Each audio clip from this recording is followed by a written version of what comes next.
No, it's the same one. So can you explain for the chat, people who don't know you, how did you make your first $1 million? And you're 22, right? Yeah. You're younger than me. How did you get there? I'm 24 and I'm still, I think I have the same mentality as a lot of people in the chat. And I want people to see it because I have been plugged into the matrix and they're seeing me actively get out of it. And I want to bring people with me. So how did you get your first million and how did you realize that you didn't want to go feed into the mainstream narrative? So look, I wish I could say that I was like, it all came from inspiration, but sometimes we're put in difficult situations. I had single mom growing up, so I just basically knew from a young age, all right, either I do something or we're absolutely fucked. And it was just one of those situations, pull out the world's smallest violin and dude, honestly, it was just one of those, right? Like certain situations force you to step up. And I remember I looked at my mom dead in the eyes at like the age of 11, and I was like, if I don't do something, we're fucked. Like I knew that from such a young age. I knew that I had to step up and be the man. So if you know that and you've got that fire inside of you, then you just need to find the right vehicle. And for me, I wish I could say, because a lot of people look at my entrepreneurial journey and they're like, you're a genius and you did this and you played this chess move and this chess move. If you look at the smartest entrepreneurs, honestly, most of the time they had absolutely zero idea what the fuck they were doing. Mm-hmm. They would just put one foot forward and then they're like, this makes sense as a next step and that makes sense. And looking back, they look like geniuses. But at the time, they were just trying to plan their next move. I wish I could say that I was planning, I'm starting my advertising agency, and then from there, I'm starting an e-learning company, and then I'm going to start a software company for all the e-learning customer. Did I just put one foot forward in front of the other? So what is the first necessary step? My argument, I want to know, you're richer than me. I want to know if you think this is right. Basically, we were arguing for like 2 hours, and I was saying that the shift in mentality is the most important thing. That you could adopt a mentality in order to become an independent entrepreneur. The way you're saying it, like money's all fake, it's all an illusion. Once you realize that, and you realize that most of what we buy into is a scam, then you can make money properly. Is that the most important step, the mentality? Well, yeah, I mean, look, most people as a vessel are absolutely fucked, right? The thing is, there's so many people that go on YouTube, and how many fucking people go on YouTube and they're like, I'm going to be productive. I'm going to watch 3 hours of self-help videos today. Yeah. Right? And they think they're being productive. Because you feel like it, but you're not actually doing anything. No, they're just circle jerking, right? They're circle jerking and they're just, they're coming on YouTube to keep themselves preoccupied, to feel like, oh, I'm doing something in my life. You're not doing jack shit. And it's so funny, even on my YouTube, I tell people, unsubscribe to me. Like, I actively tell people, I'm like, look, I am making... Don't do that, but... Here's what I will say as well. My audience, and so if you follow me on YouTube, I try to sneak in little things, right? I'm not as controversial as you, but if you follow me on Instagram, dude, I don't know, That's why you lost your verification badge. You started talking about the cough. Yeah, I started talking about the jib jab 2 years ago, and can't do that. And lost my blue tick from that. So why is it like that? Do you think you've met a lot of rich people, right? Mm-hmm. More than just crypto people, right? Mm-hmm. That's the illusion from these blue pill people is that like all the entrepreneurs I know, you made your first $1 million from an advertising agency, correct? Creative agency, and then it was an advertising agency, yeah. Okay.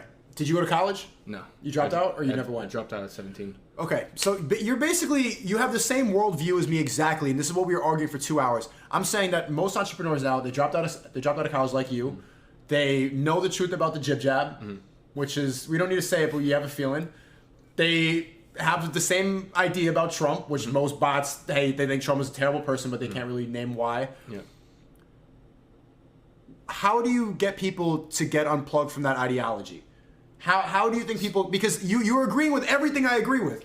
Yeah, but do you watch the news?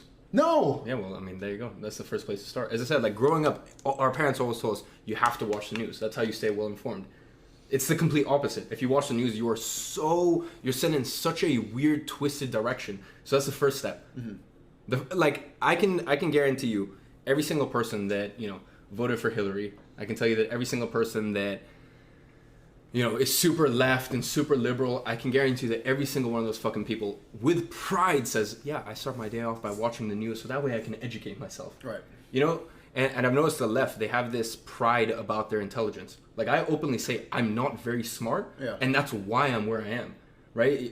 What's that, bell curve? Yeah. You know what I'm talking about. Like, I'm so unintelligent that I can just see things for what they are, right? Like, even when it came to the jib jab, everyone was like, the scholars, they're all like the science, the data. science. Yeah. You know, they'll find 17 different pivots and 17 different directions to get you to the point of why it makes sense, because they think there's a logical explanation for everything.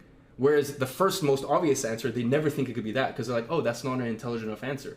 It must be this that's connected to this. And I'm like, no, it's just the thing that's obvious.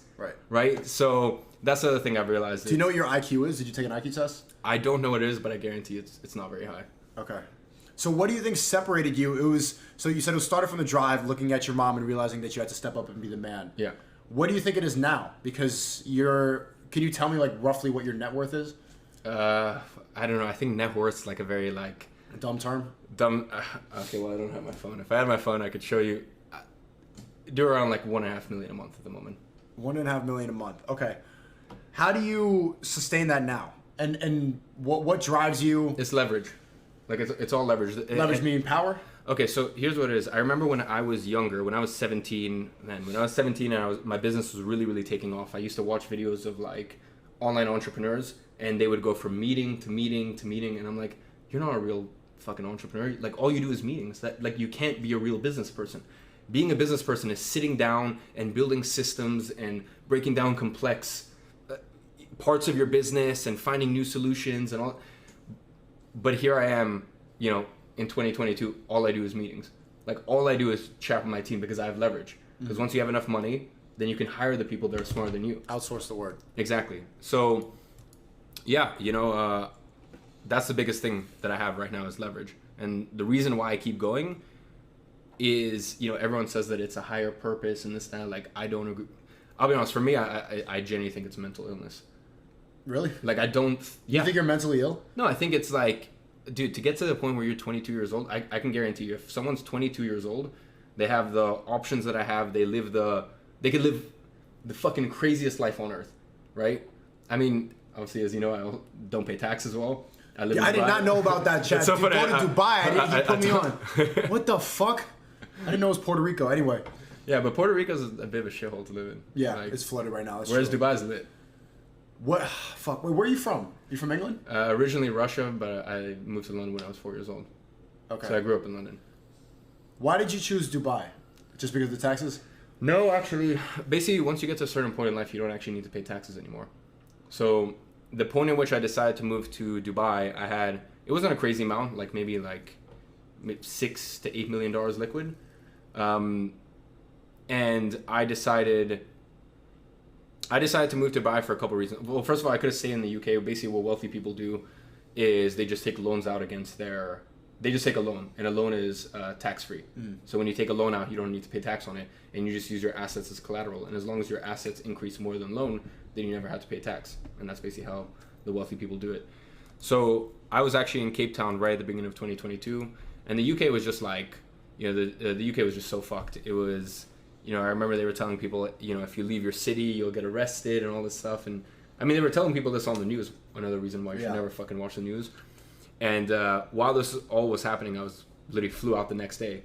So I don't know. I just looked at it and I'm like, okay, where is the money going? The money is going to fund wars in the Middle East to bring peace to the Middle East, which has absolutely zero to fucking do with bringing peace. It's going to that. It's going to spending is $1 billion or £2 billion on the NHS track and trace app, right? So that way they know everywhere you're going, and if you come into contact with someone with whatever the virus. You're right. So I just looked at it. I was just kind of disgusted by it. So I'm like, you know what? I'm done. So then I started looking at other options. Obviously, if I'm making the move and I'm making such a big life decision to move, then it's going to be somewhere that's low or almost zero tax. So I started looking at Italy with my tax advisors. Italy's got like $100K a year, so it doesn't matter if you make whatever $500K or $100 million a year. You just pay $100K flat tax. So they have that for expats. Didn't know that. Free game, Chad. Yeah, there's a lot of cool countries. But then I thought about it. I'm like, do I really want to be in Italy 6 months a year? So Dubai is just the easiest option, and the best part about Dubai is, I don't think anyone really lives in Dubai. You just kind of keep your clothes there. Dubai, you can... Are you like that? Yeah. You can be in Dubai like 3-4 months a year. That's all you need to pay 0% tax? Yeah. But well, as long as you're not anywhere else, like for example, like I can be in the UK 90 days a year, until they start, looking at it and like, okay, you're a UK tax resident. So I spend maybe 40 days of the year in London, and then I can be here 2 months, no issues. I can be in Cape Town, where I have a house. I can be in wherever, Bali, this place, that place. So yeah, Dubai's elite. You're really doing it, man. And this is where it confused me, and I've been thinking about this a lot. You were on Jordan Welch's channel, and you said that you were at your happiest when you were making like 10 to 30K a month. But now you got a house in Cape Town, you out in Bali, you went all these fucking multi-millionaire places like Dubai, places that like half these people in the chat don't even know where Cape Town is. Why do you think that you were happier at 10K a month? Because everything is new and it's exciting, right? Like a lot of people, the stupidest shit I ever hear is, they say money can't buy happiness, but I'd rather cry in a Lambo than a Toyota. Right. And it's like, no, because the thing is, if you're crying in a Toyota, it's because you think The Lambo. it's because I'm not in a Lambo. Whereas if you're crying in a Lambo, it's because you're fundamentally unhappy with your life. You're fundamentally, you look at your life and you're not content. You're not living the life you want to live. And that is the lowest point in your life. Now, I love the life I live, right? I mean, my businesses are very, very boring. I've got a software company why are they boring? So you... I mean, they're practical. That's why. They're practical, right? And practical works. And I think everyone wants their business to give them the rock star life, when instead I think you should do what's practical, and then from your practical business, you live a rock star life.